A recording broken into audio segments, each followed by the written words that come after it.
In 2023, Jacksepticeye issued an almost prophetic warning about Mr. Beast, but at the time, almost no one listened, deceived by the false perception that he was untouchable. And now, after Mr. Beast's latest and previous controversies, everyone agrees that Jack was right all along. My name's Ryan, and today we'll be looking at how Mr. Beast unknowingly fulfilled Jacksepticeye's words, starting from where the whole beef began, at the lie detector. In September 2023, during Tommy Innit's offensive lie detector test, Jacksepticeye suddenly became a controversial person after saying the following. Do you like Mr. Beast?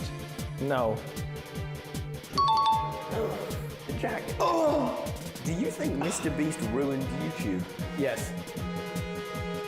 Even though, at the time, Jack was one of the most popular YouTubers with over 30 million subscribers, taking a jab at Mr. Beast, who had already surged past 200 million subscribers and had become the most followed individual creator on YouTube, made Jack come off as being David throwing a stone at Goliath. And as he explained further why he felt that way about Mr. Beast, even people in the same room weren't very receptive. Because it became more about views, money, and popularity than it did about having fun.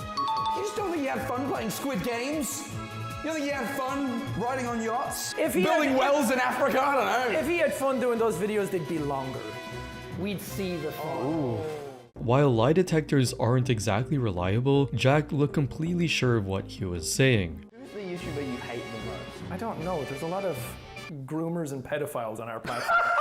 Look, I'm gonna have to sit down because I'm out of questions. Oh, I don't have any more questions. And the fact that he voiced it casually in a group video on someone else's channel, rather than stretching it into multiple uploads for views, gave his statement even more weight. Jack's statement quickly became a hot topic overnight. After all, he was one of the platform's older YouTubers who had seen how things have changed over time, so his comment was bound to go noticed, especially since it was aimed at Mr. Beast. So, as soon as Tommy Innit's video went up, Jack's statement was clipped, posted on Twitter, and racked up over 40 million views in just a few days. The replies were split, with some siding with Mr. Beast saying, "Jack looks salty and jealous AF. Big L for Jack right there. Saying Mr. Beast has ruined YouTube is like saying Messi has ruined football." While others backed Jack with comments like, "He's not wrong. Mr. Beast's videos are the fast food of YouTube content." And Jack speaking mad facts though. But what really made the situation explode was Mr. Beast's response. In a now deleted tweet, he pushed back hard saying, "So I ruined YouTube because I didn't buy a mansion and sports cars, and instead reinvested my money into making content, focused on doing good and inspiring kids to help people? You think I'd give up every hour of my life for 14 years if I didn't have fun?" This clip is insanely disrespectful, and obviously there's so much I could say about his content, but I'll just take the punches and be the bigger man. A lot of people were surprised he even replied at all, since many felt Jack's statement wasn't that serious. And just like that, the situation went mainstream, getting picked up by major news outlets. All of this coverage showed how massive Mr. Beast had become at the time, that criticizing him almost felt like attacking Santa Claus. Still, the drama died down almost as quickly as it started, with Mr. Beast later saying, "We messaged, we're Gucci now." Given the size of his brand and reputation, it's not surprising the situation flipped so fast. In fact, many people praised how he handled it, and his response ended up overshadowing Jack's original point entirely. Beef squashed in less than 24 hours and handled like respectable adults, instead of letting it go on for clickbait shitposters to twist and manipulate the situation. But even if the beef was over, Jack's point didn't just disappear, and looking at Mr. Beast on a deeper level, it starts to seem like he may have been right all along. Years before Jack's 2023 lie detector moment, Mr. Beast was already laser focused on building a money minting empire. His content was all about studying and monetizing YouTube, as proven by a video he released in November 2023 titled "How Much Money Does PewDiePie Make?", which kicked off a series where he broke down how much other creators were earning. While not harmful on its own, this evidence shows that early on, he was already focused on making content to increase earnings by studying how other creators had done it. And when viewers pushed back calling him a sellout for his clickbait titles, he even made a full video explaining what YouTube was really for. Doesn't that seem pretty illogical? Isn't that the whole point behind YouTube? To get views, but stop the BS. We all know everyone who does YouTube does it for views. You want views. Views is the fun part. Getting comments, you know, people enjoying your work is the fun part. And so when people are like, oh, you only made this video for views or money, you know, that's the point of YouTube, views. This revealed Mr. Beast's mindset, that he was not just creating for fun, but treating YouTube as a system to master. There's nothing really wrong with that, but it supports Jack's point that Mr. Beast was always playing the game for views. By 2017, after learning how the platform worked, he shifted from gaming and simple talking videos with basic thumbnails to highly clickable content, complete with titles and thumbnails that spark curiosity, and the results were immediate, with videos pulling in millions of views. That same mindset carried into his first major brand deal in June 2017, when Quid, a digital collectibles app, offered him a sponsorship. This is not my money. This is a new weekly series where I'm getting companies to sponsor my videos, and I'm giving 100% of what they pay me away to random people. For example, this video is sponsored by Quid. I'm doing a brand deal for Quid, and they paid me $10,000, and I'm taking that $10,000 and giving it to this homeless man. But before it became $10,000, Mr. Beast actually negotiated the deal up from $5,000, not because he needed the extra cash personally, but to turn it into content. I want $10,000. And he's like, $5,000. I'm like, no, I want $10,000. I just want to walk out my front door and go give it to a homeless person. And he's like, really? He used the entire amount in giving a random homeless man $10,000, transforming Quid's sponsorship into a viral giveaway. At first glance, it looked purely generous, but the numbers told a bigger story. In 2017, YouTube RPM, or earnings per 1,000 views, typically ranged from about $5 to $12 for Mr. Beast. Even at the low end, Mr. Beast's video with over 11 million views could have generated around $55,000 or more, meaning he multiplied Quid's $10,000 several times over. And long term, the video also helped grow his channel toward millions of subscribers while boosting Quid's user base. So while it was a generous act, it was also carefully designed for virality and profit, the same pattern that would later define his philanthropy. After the viral giveaway, Mr. Beast didn't move away from clickbait. In fact, he refined it and reinforced a formula built on views and money, proving that Jack's point still holds weight. Since 2017, Mr. Beast has turned philanthropy into high production content that dominates the algorithm. And while Beast's philanthropy has delivered real impact, over 46 million meals, 24 million trees planted, hundreds of wells built, and thousands of medical procedures completed, the charity itself also functions as content in a self-funding loop where videos generate views and sponsorships, which fund bigger giveaways, which generate even more views. In October 2019, the Team Trees campaign raised over $24 million to plant more than 23 million trees. The main announcement video alone surpassed 119 million views, and using conservative CPM estimates, that likely translated to roughly $590,000 to $1.4 million in ad revenue, while also boosting brand image, future ad rates, and sponsorship demand. Next came the November 2021 $456,000 Squid Game in real life video, where Mr. Beast spent approximately $3.5 million to produce, including $1.5 million in prizes, partially sponsored by Supercell for Brawl Stars promotion. The video has since reached over 917 million views and likely returned $4.5 million to $11 million,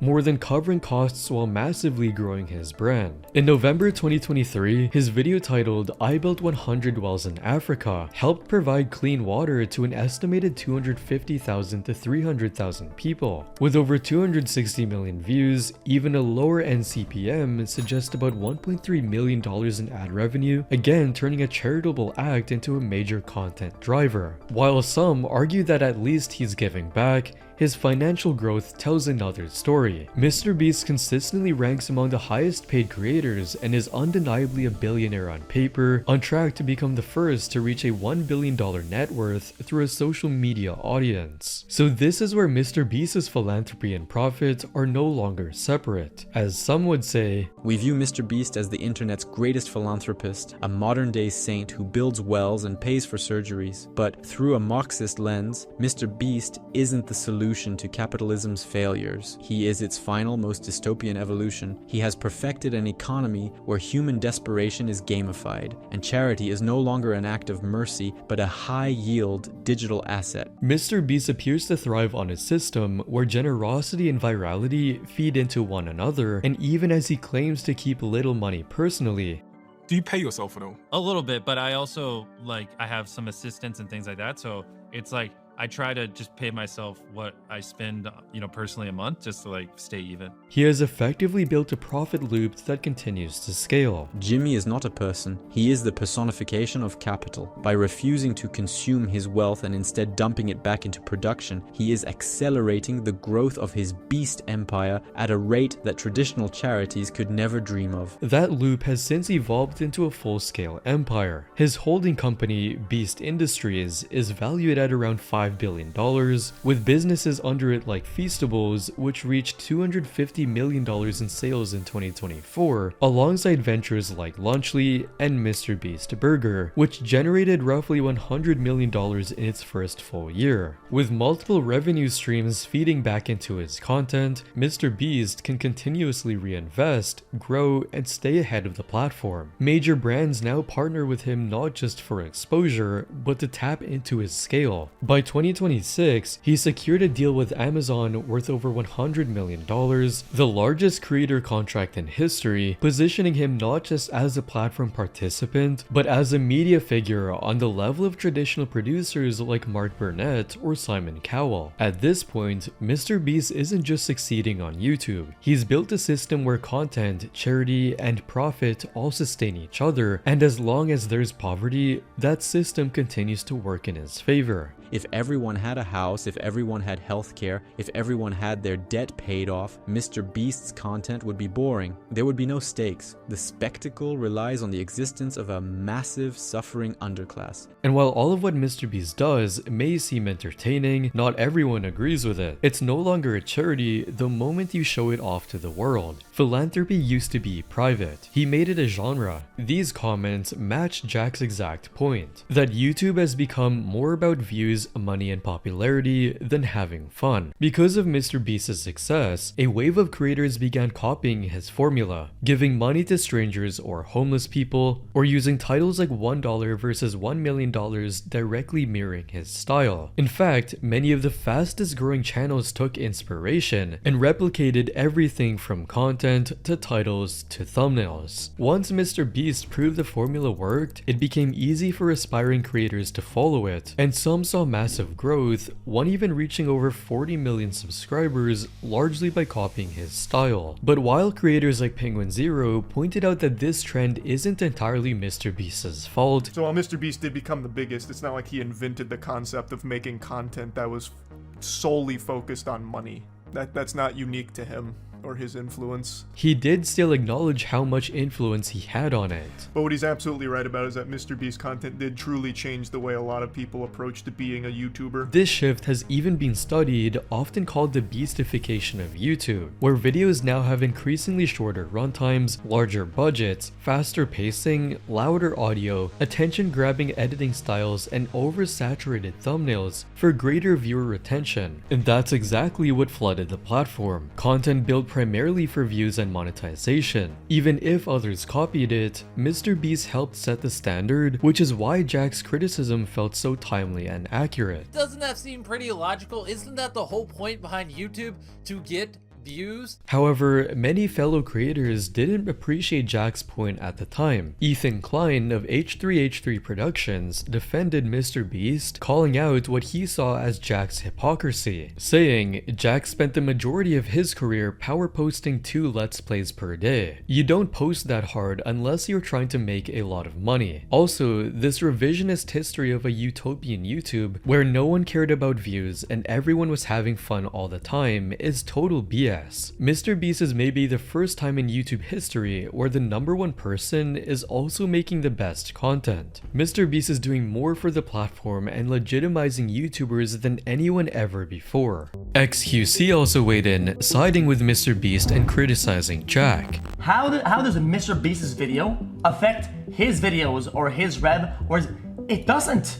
It's literally a singular channel somewhere else that is his thing, how does it ruin the entire platform? Asmongold echoed a similar stance, arguing that there's nothing wrong with chasing views. Everybody does stuff for views. What are we talking about? I think that Mr. Beast has become extremely successful on YouTube. I think that most of the people that criticize and shit on Mr. Beast are complete fucking morons. Overall, there was very little pushback against Mr. Beast from major creators at the time. Most big voices defended him, while support for Jack was largely limited to comment sections, with people saying things like, Jack has his own opinion that he did not push on anyone. Can't be mad at Jack for being honest. In the end, it is just Jack's opinion. I don't think he ever intended for it to be more than that. And it wasn't until a later controversy that more creators began openly agreeing with Jack in hindsight. In June 2025, Jack posted a single tweet that instantly went viral. What the actual F? And he used my logo in the promotion for it too. I hate what this platform is turning into. FAI. The trigger was Mr. Beast's company ViewStats launching a paid AI thumbnail generator. The tool promised to create viral thumbnails for $80 to $250 per month. In the official promo video, ViewStats used Jack's own logo and thumbnail style, along with those of other creators like Moist Critical, without asking for permission. For Jack, this represented the next evolution of the exact same problem he called out in 2023. Now, AI was removing human effort entirely, letting anyone generate Mr. Beast style thumbnails with a prompt instead of artistic skill. This is the future of YouTube thumbnails. No more complicated Photoshop and having to get a PhD in how to edit things and figure out what 1,000 buttons do. Now, you can literally just type into a prompt what you want and it'll give it to you. The irony was hard to ignore, especially since Mr. Beast had previously criticized copycat creators like A4 for imitating his thumbnails. Unlike in 2023, when Jack's comment spread through clips, this time he posted it himself and it exploded, gaining over 24 million views as anti-Mr. Beast sentiments quickly filled the replies. Point Crow wrote, "Rules for thee but not for me." From there, other creators piled on, turning it into a full-blown controversy. The backlash grew so intense that Mr. Beast removed the tool entirely just 5 days after launch. And just like before, the situation was flipped. Mr. Beast deleted his promotional tweet and reached out to creators like Point Crow, framing his response positively, saying he appreciated all the feedback while still defending the tool's purpose, saying, "My goal is to level the playing field between people like me with 300 employees and new creators that can't afford a small army." To recover further from the backlash, he followed up with a video highlighting his appreciation for thumbnail artists, helping shift the narrative back in his favor. I wanted to go one step further to really show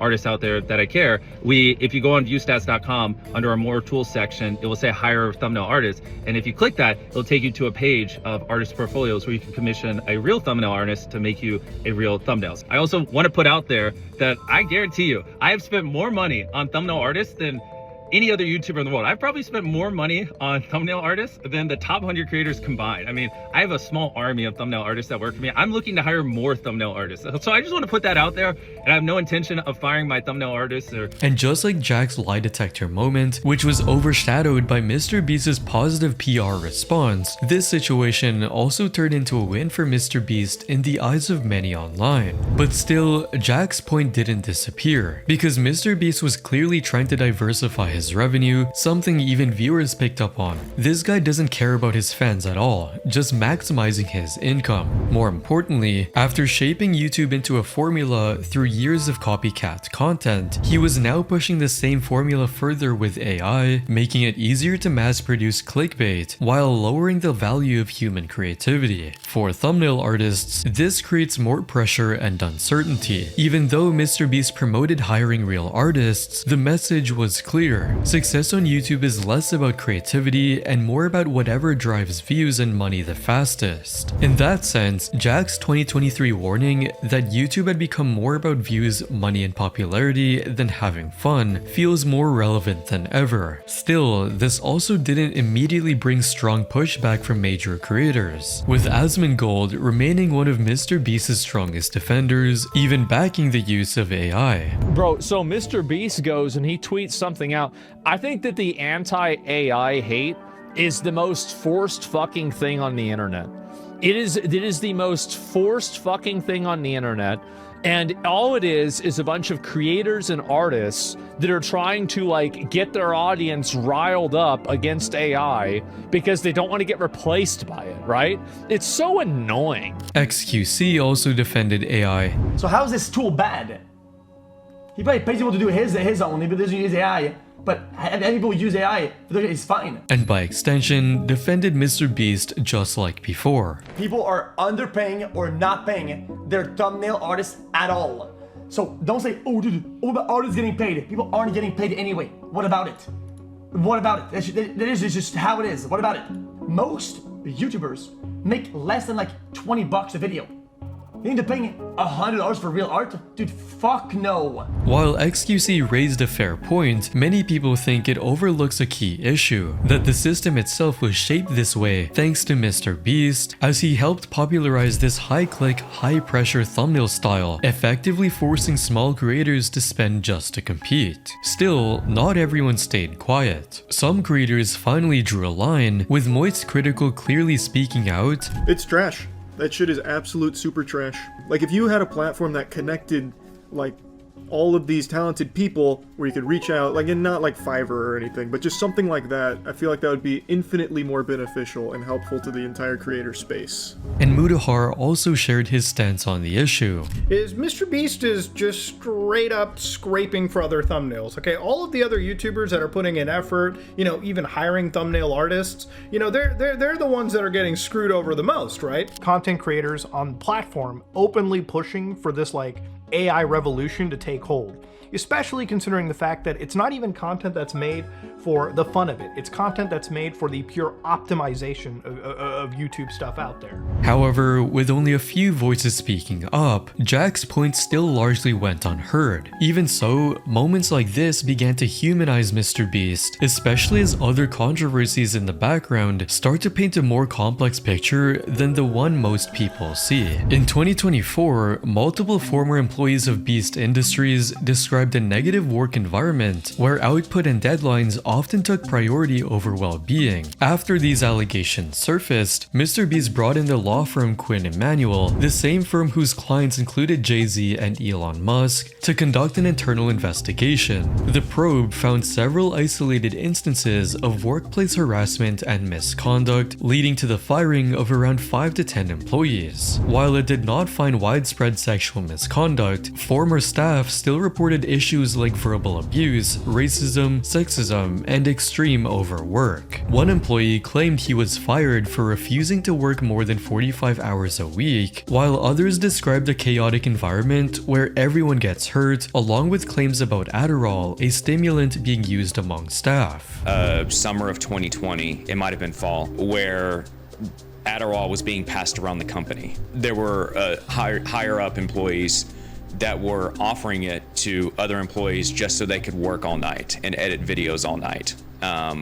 So that way they could like stop complaining and stop sleeping. Altogether, this points to a company heavily focused on producing viral content at scale, where the feel-good image seen by millions may not fully match the internal experience. That same year, contestants from Beast Games, a $5 million plus Amazon Prime reality show, filed a lawsuit alleging unsafe working conditions, lack of proper medical care, inadequate food, unpaid wages, and emotional distress. 5 female contestants also pointed to a culture of misogyny and sexism during production. People point out that this reflects a bigger change, where real people's struggles can become part of high-stakes entertainment, made more concerning by how MrBeast's philanthropic image can also serve to deflect criticism. And the controversies didn't stop there. MrBeast's product ventures also faced backlash. The 2024 launch of Lunchly drew criticism after reports of moldy products and concerns over its better-for-you marketing aimed at children. Then, in one of the most ironic moments in his business career, MrBeast actually sued the company behind his own MrBeast Burger brand, accusing the ghost kitchen operator of serving undercooked burgers, soggy fries, and generally inedible and revolting food. Taken together, these controversies suggest that behind the large-scale giveaways and philanthropy is a system driven by virality, reflecting the same change Jack pointed out years years earlier, where views, money, and popularity can start to outweigh fun, authenticity, and perhaps even quality. And just this February 2026, Mr. Beast made another headline after making a major move to expand his empire beyond content and consumer products. His company Beast Industries acquired Step, a popular youth-focused fintech app designed for teens and young adults. Step functions as an all-in-one banking and money management platform that helps users build credit, save money, invest, and learn financial literacy without traditional banking fees, and also includes crypto investments. The app had already grown to over 7 million users and raised nearly $500 million in funding prior to the deal, including funding from Stephen Curry, Justin Timberlake, and Will Smith. Mr. Beast framed the purchase as a personal mission, stating in a tweet, "Nobody taught me about investing, building credit, or managing money when I was growing up. I want to give millions of young people the financial foundation I never had." This move marked Beast Industries' official entry into fintech and further diversified his revenue streams away from pure YouTube dependence. However, the acquisition quickly drew criticism that even some US senators publicly questioned the decision, raising concerns about Mr. Beast's massive influence over a very young audience, especially as a significant portion of his viewers are aged 13 to 17, and since crypto investments can be volatile, putting inexperienced investors at risk for big losses. This controversy once again showed the tension between Mr. Beast's philanthropic branding and his aggressive business expansion as a result of his formula-driven approach to content. So with all of that being said, 3 years after Jack's lie detector moment, Mr. Beast has grown into something far bigger and far more aggressive than just a YouTuber. He has heavily altered YouTube, pushing content toward a formula built on virality and scale. From influencing how videos are made, to building an empire that turns philanthropy into content, and expanding into new ventures that may even harm his massive young audience, his reach now goes far beyond YouTube itself. And while much of what he does still creates real impact, it also shows the problem with the system behind it. One where attention, money, and influence are tightly connected. The more that system grows, the more it sets the standard for everyone trying to succeed on YouTube, making Jack right all along. If you like this video, you'll probably like these next ones as well, and don't forget to subscribe.